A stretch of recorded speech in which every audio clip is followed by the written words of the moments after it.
Donc moi j'en tire plusieurs choses. D'abord, c'est qu'il y a des pratiques probablement à promouvoir pour chacun, qui sont une espèce de devoir de culture, parce qu'on ne peut pas parler de laïcité en ignorant totalement ce que c'est que les faits religieux. Ça, je crois que Éric Vincent a raison.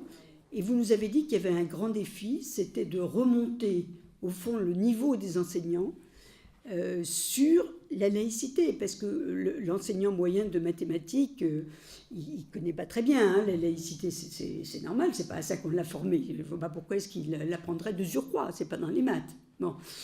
Donc il faut remonter le niveau sur la laïcité, il faut remonter le niveau sur les faits religieux. Et je pense que le deuxième est plus compliqué que le premier. Bon.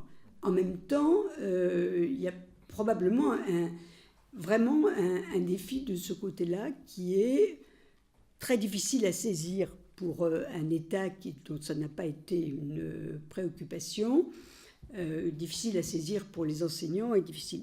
Bon.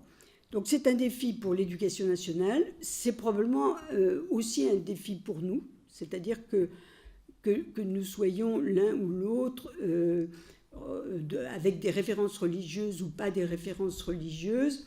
Je dirais qu'il y a un devoir culturel qui est absolument indispensable. Et si on n'a pas appris ce qu'étaient certaines figures à nos enfants ou à nos petits-enfants, il y a aussi le devoir d'expliquer, de pouvoir répondre. Ce qui est intéressant, c'est que tout cela est très stimulant, parce que ça nous amène à réfléchir en logique, je dirais au bout d'un moment en bon sens, et puis après en finesse. Et donc c'est un sujet sur lequel nous avons pour longtemps à discuter dans notre pays, mais ce n'est pas forcément pour le pire.